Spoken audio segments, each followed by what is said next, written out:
والعاقبة للمتقين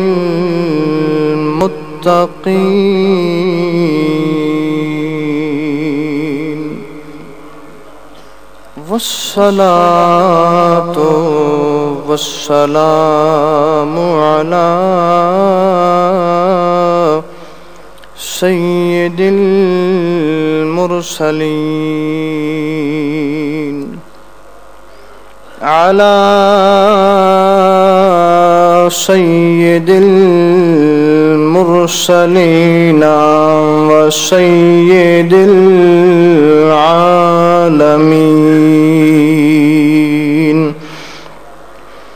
سيد الأولين والآخرين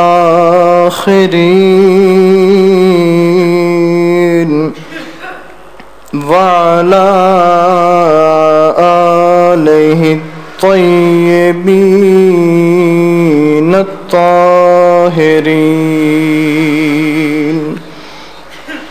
وأصحابه الهادين المهديين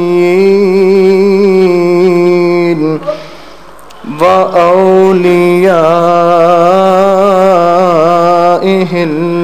الكاملين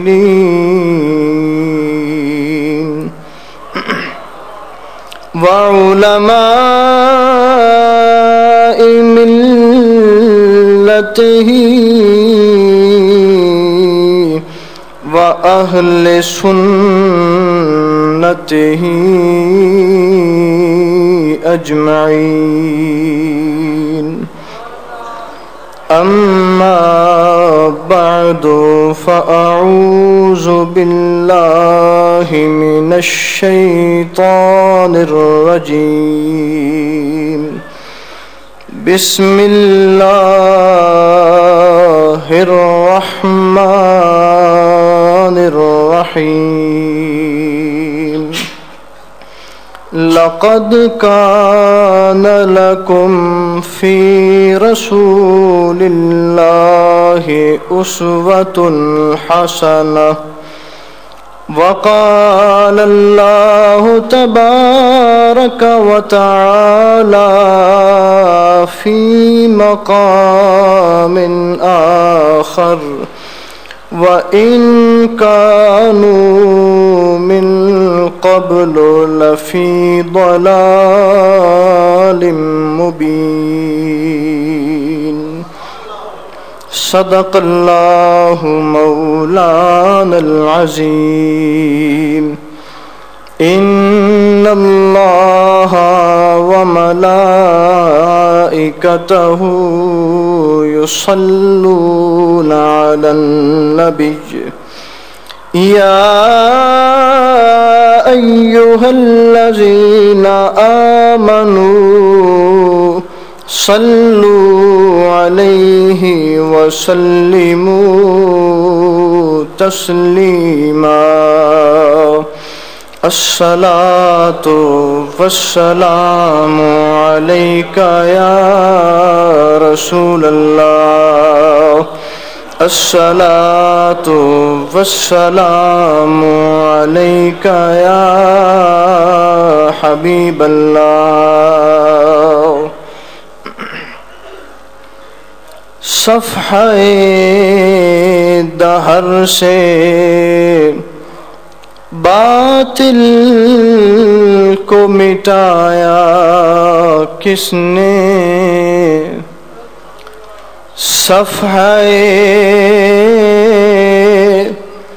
دہر سے باطل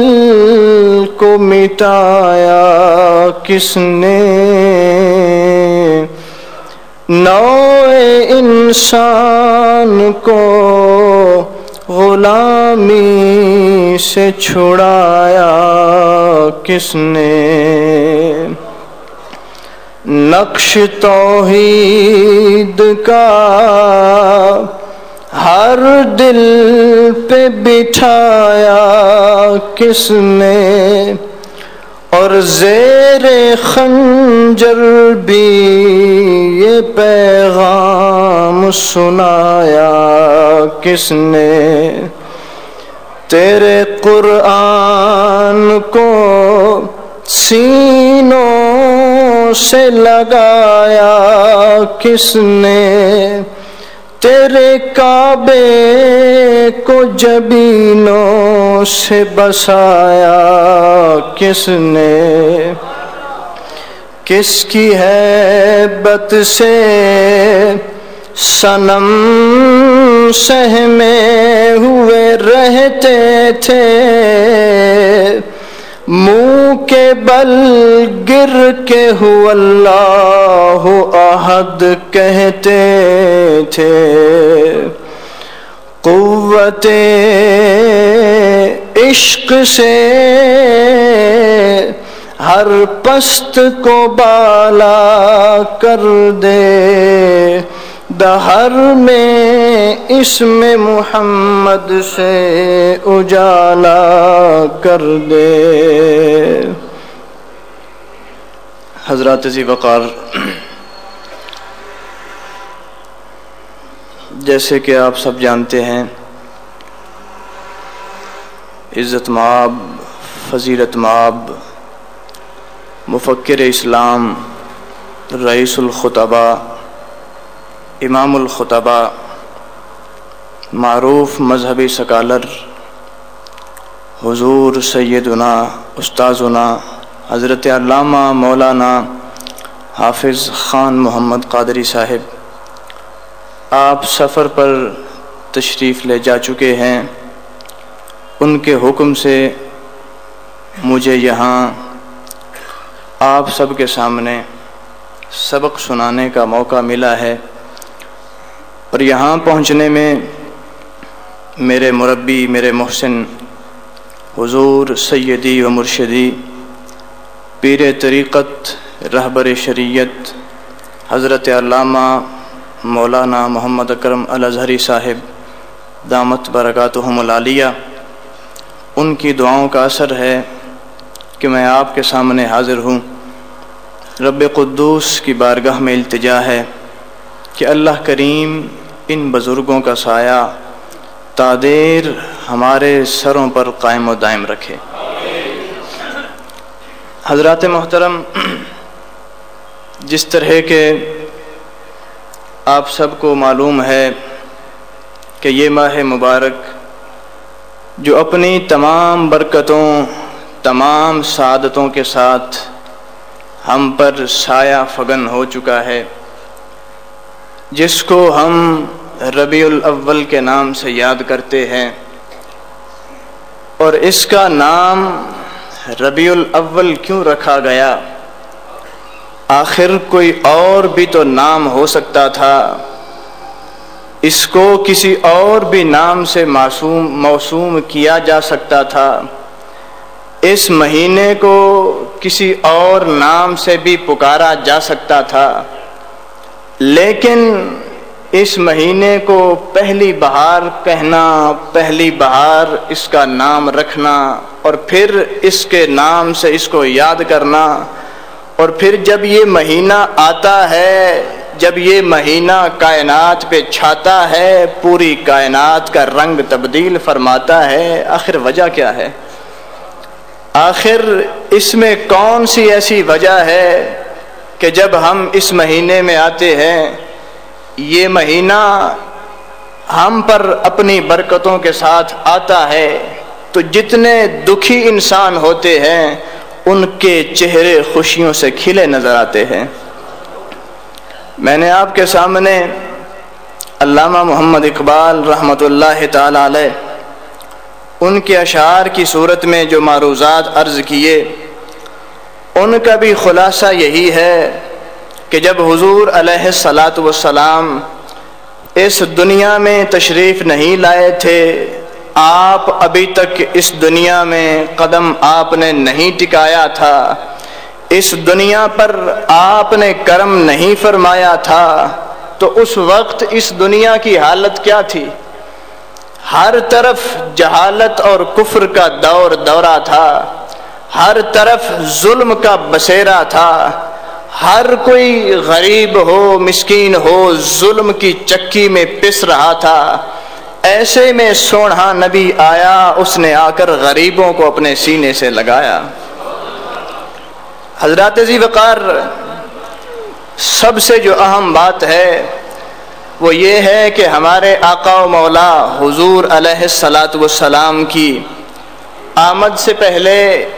اس کائنات میں سماجی رشتے، انسانی رشتے، ان کی دھجیاں اڑ رہی تھیں۔ ماں تھی لیکن ماں کو تقدس و طہارت حاصل نہ تھی،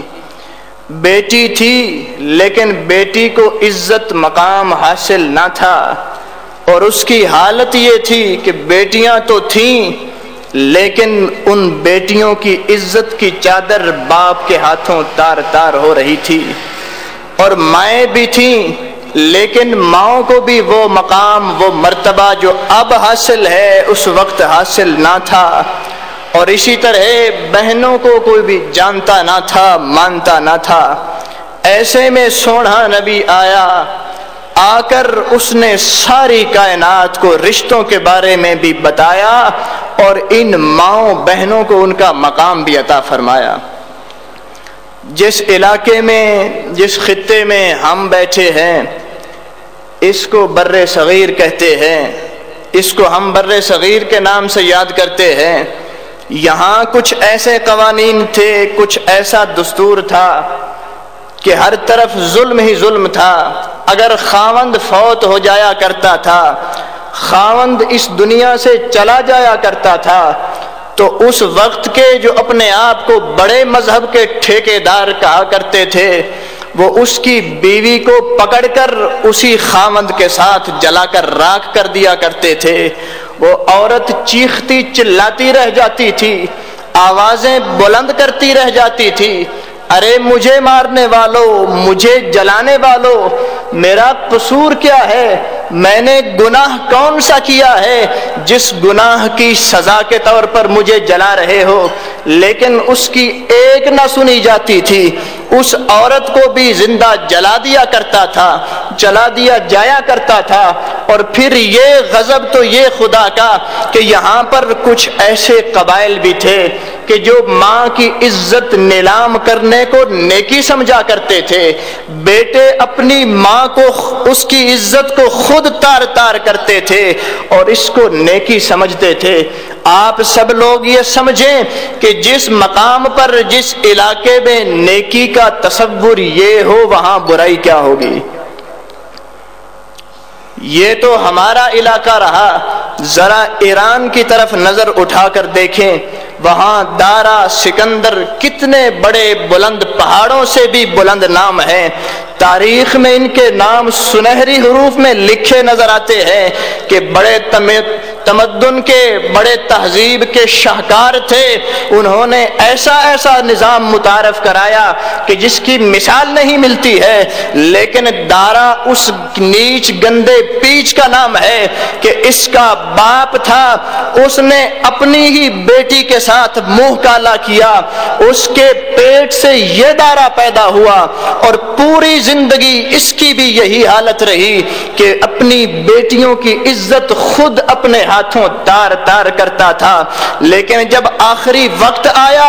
ایک بیٹی تھی جس کا نام تھا روشنک، اس کو اس نے پالا، تربیت کی، پال پوس کے بڑا کیا، اپنے لیے پالتا رہا۔ لیکن جب آخری وقت آیا، مرنے لگا ایریاں رگڑ رگڑ کر، تو اپنے سالار کو بلا کر کہتا ہے، اپنی بیٹی کا ہاتھ اسے تھما کر کہتا ہے، کھلے لفظوں میں کہا کہ پالا تو اس کو میں نے اپنے لیے تھا، دے تجھے رہا ہوں۔ اب آپ سوچیں کہ باپ عزت والا شہنشاہ جو اپنے آپ کو خدا کہتا ہے، اس کی عزت، اس کی غیرت کا یہ عالم ہو تو نیچوں کا، چھوٹوں کا عالم کیا ہوگا وہ آپ جانتے ہیں۔ اور پھر عرب کی دنیا، اس کے بارے میں قرآن مجید فرقان حمید کی گواہی ہی کافی ہے۔ رب قدوس نے ارشاد فرمایا وَإِن كَانُوا مِن قَبْلُ لَفِي ضَلَالٍ مُبِينٍ کہ ہر طرف اندھیرا ہی اندھیرا تھا، ڈالا کملی والے نے پھیرا تھا، پھر کل رنگ سویرا تھا۔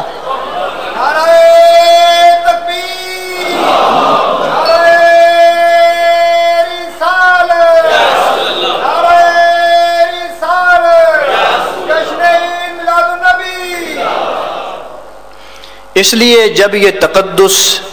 یہ طہارت، یہ پاکیزگی کے رشتے ان کی جب دھجی دھجی اڑ رہی تھی، یہ پاکیزگی کی چادر دھیاں ہو چکی تھی، اللہ تبارک و تعالی نے اسی ماہ ربیع الاول میں، اسی کی بابرکت اور پرسعادت لمحات میں اس عظیم کائنات پر، اس جلتی تپتی سڑتی کائنات پر اپنے محبوب کو بھجوایا، اور وہ سونا محبوب رحمت کا بادل بن کر آیا، اور اس نے آ کر اس کائنات پر اپنا رحمت کا بادل برسایا اور سب کو راہ راست دکھایا۔ آپ اور ہم آج حیران ہوتے ہیں کہ ہماری اس دھرتی پر کچھ جماعتیں اپنے لیڈروں کے دن مناتی ہیں اور کروڑوں روپیہ صرف ٹکٹوں پہ لگایا جاتا ہے، کچھ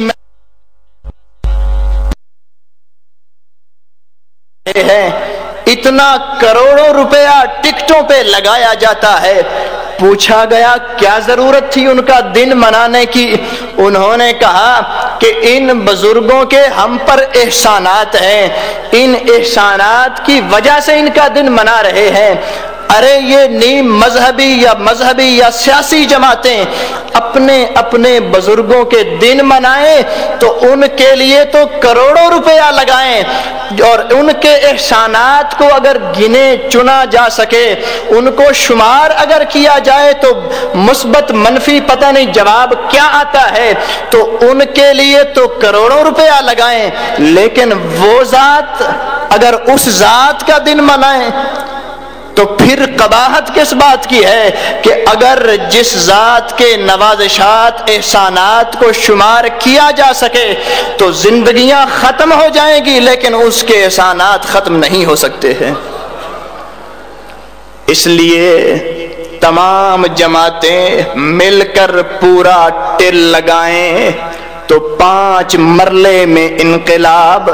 نہیں لا سکتی، خود ان کے اپنے لیڈروں میں انقلاب نہیں آیا۔ ان جماعتوں کے کسی بھی جماعت کے کسی بھی دفتر میں انقلاب نہیں آیا، مشرق سے مغرب تک چندہ کھایا، انقلاب نہیں آیا۔ کیوں؟ وجہ کیا ہے؟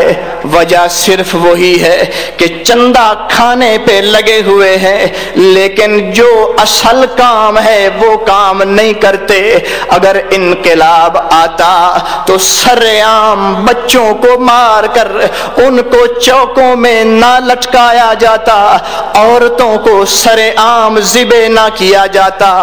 ان کو سر عام ذلیل رسوا نہ کیا جاتا۔ نتیجہ سامنے ہے، یہ فساد ہے، بد امنی ہے، تباہی ہے، بربادی ہے۔ اسلام امن دیتا ہے، سلامتی دیتا ہے، ایمان امن دیتا ہے، لیکن نتیجہ آپ کے سامنے۔ لیکن ذرا ان کے سیکریٹریٹ کی طرف تو دیکھو، کتنے لمبے لمبے سیکریٹریٹ، اور اس کے علاوہ کتنی بڑی بڑی لمبی لمبی گاڑیاں ہیں، اور کتنی ورکروں کی لمبی کائنات ہے، لیکن نتیجہ آپ کے سامنے ہے کہ مسلمان آج مسلمان کا گلا کاٹ رہا ہے،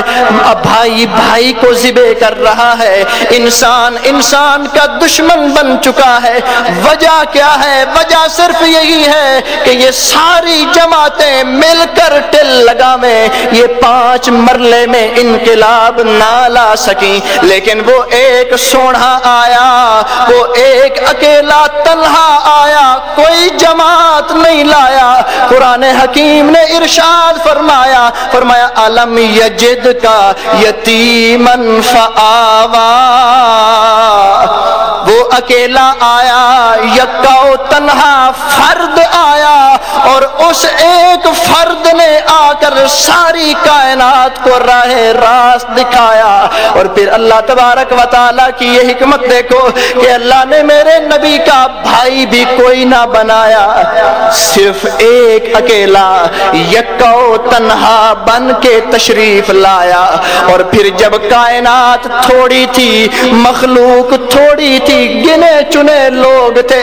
اس وقت نبیوں کی لمبی قطار، سارے باوقار، ایک ایک علاقے میں تین تین نبی، چار چار نبی، آپ نبی، باپ نبی، بھانجا نبی، ایک ایک گھر میں اتنے سارے نبی۔ لیکن جب کائنات بھر گئی، اب تقاضا تو یہ تھا کہ نبی بھی لمبی قطار میں آتے، لیکن اس رب کو کچھ اور منظور تھا، اس رب کو یہی منظور تھا ایک آنے والا آوے گا، سب کو راہ راست دکھاوے گا۔ وہ ذات ایک آیا، اکیلا آیا، اس ایک ذات نے آ کر سب کو راہ راست دکھایا۔ قرآن حکیم میں ارشاد فرمایا، اللہ تبارک و تعالیٰ نے ارشاد فرمایا، وَمَا أَرْسَلْنَاكَ إِلَّا كَافَّةً لِلنَّاسِ، محبوب ہم نے آپ کو ساری مخلوق کے لیے رسول بنایا۔ اور دوسرے مقام پہ رب نے یوں فرمایا، وَمَا أَرْسَلْنَاكَ إِلَّا رَحْمَةً لِلْعَالَمِينَ۔ ہر صورت وچ یار دا جلوہ، کیا آسمان زمین۔ حضور علیہ السلام کی ختم نبوت کی چادر، آپ کی نبوت کی چادر شرق سے غرب تک پھیل گئی۔ سونا نبی ایک آیا، ایک فرد اکیلا آیا، اور پھر ذمہ داری کتنی بڑی ہے کہ ایک بندہ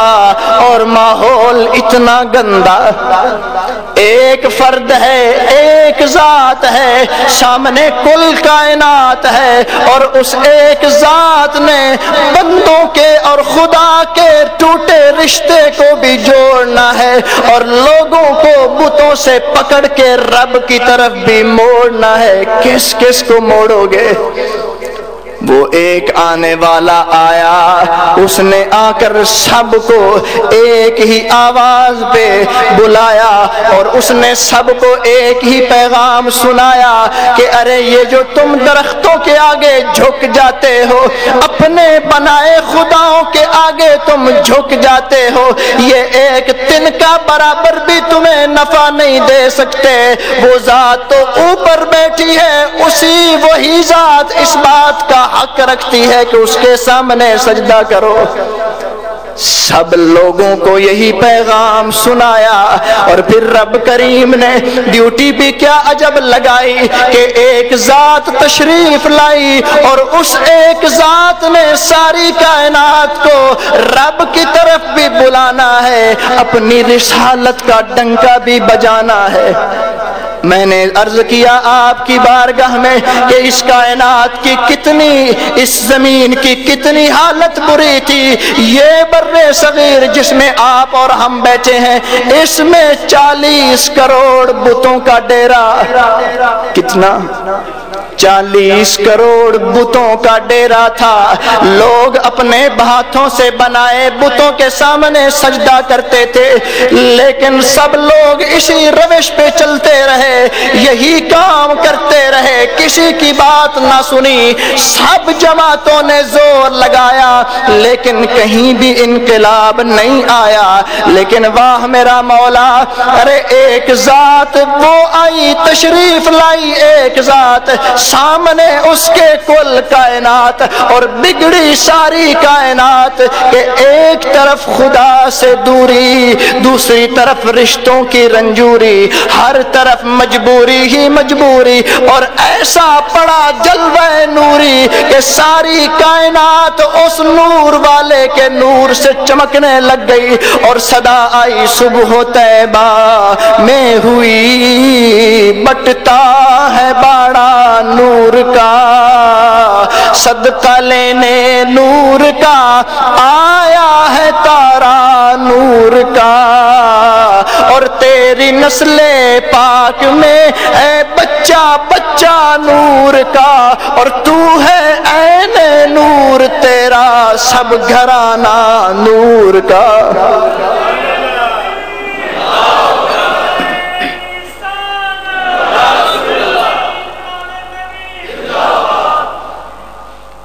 ایک فرد آیا،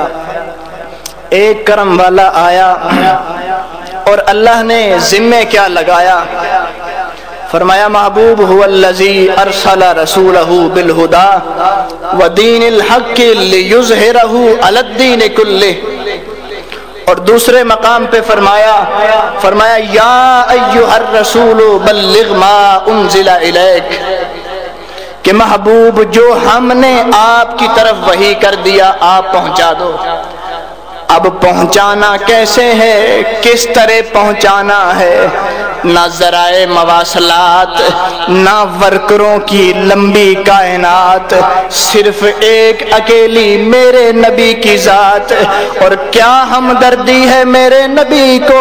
کیا میرے نبی کا علم نشرہ والا سینہ ہے، کیا پاکیزہ جینا ہے، کیا شہر مدینہ ہے۔ میرے نبی پاک نے ایک صدا بلند کی، اور اس ایک صدا پہ ساری مخلوق ساری کائنات لبیک کہتی نظر آئی۔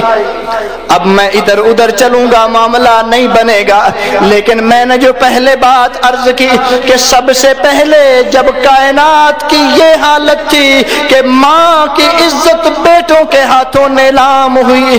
بیٹے اپنی بہن کو جانتے نہ تھے، اپنی ماں کو پہچانتے نہ تھے، بھائیوں کو اپنی بہن کا کوئی پاس نہ تھا، باپ اپنی بیٹی کا کوئی خیال نہ کیا کرتا تھا۔ لیکن آج پھر معاملہ وہی، آج پھر یہ رشتے ٹوٹنے لگے، آج پھر یہ رشتے ٹوٹ پھوٹ کا شکار ہو گئے، آج اولاد ماں باپ سے پھر بھاگنے لگی، آج بہن کا تقدس پھر مجروح ہونے لگا، آج بیٹی کو پھر بھار پھر آر سمجھا جانے لگا۔ اب پھر لوٹ کے اپنے مدنی کی طرف جانا ہے، اب پھر پلٹ کے مدنی کے کوچے میں جانا ہے، اسی کا دروازہ کھٹکھٹانا ہے، اور سب کچھ وہیں سے جا کے ہمیں پانا ہے، کیونکہ اس کائنات میں یہاں جماعتوں کے چکر میں پڑو گے کچھ نہیں ملے گا، تمہیں سب کچھ ملے گا تو مدنی کے در سے ملے گا۔ وہ مدنی وہ ذات اکیلا آیا، اس نے آ کر لوگوں کو بلایا، اور اس لیے میرے دوستو پہلے حال اس دنیا کا یہ تھا کہ بیٹوں کے ہاتھوں ماں کی عزت نیلام کی جانے لگی، اور بہن کو کوئی جانے نہ، بیٹی کو کوئی مانے نہ، اور قرآن کریم کی تو یہ صدا گونج رہی ہے۔ قرآن کریم نے فرمایا وَإِذَا الْمَوْءُودَةُ سُئِلَتْ بِأَيِّ ذَنبٍ قُتِلَتْ، فرمایا کل جب قیامت کا دن آئے گا، اللہ کریم ان بچیوں کو جن کو ان کے باپ نے زندہ زمین میں گاڑا تھا اٹھائے گا، ان کو بلائے گا اور ان سے سوال فرمائے گا بِأَيِّ ذَنبٍ قُتِلَتْ، کہ تمہیں کس گناہ میں کس پاپ میں تمہیں زندہ زمین میں گاڑ دیا گیا۔ ایک نہیں لاکھوں بچیاں، ایک ایک باپ نے، کوئی 8 بیٹیوں کا قاتل، کوئی 10 بیٹیوں کا قاتل، کوئی 12 بیٹیوں کا قاتل، اور جتنا بڑا قاتل اتنا بڑا غیرت والا، اتنا بڑا عزت والا، اتنا بڑا شان والا کہلاتا تھا، اور جو بیٹیوں کو زندہ رکھتا وہ ذلیل کمینہ، وہ بے غیرت کہلاتا تھا۔ ایسے میں میرا سونا نبی آیا، اور آ کر میرے سونے نبی نے لوگوں کو بتایا، فرمایا او دنیا والو، بیٹیوں کو زندہ زمین میں دفن کرنے والوں، جو ایک بیٹی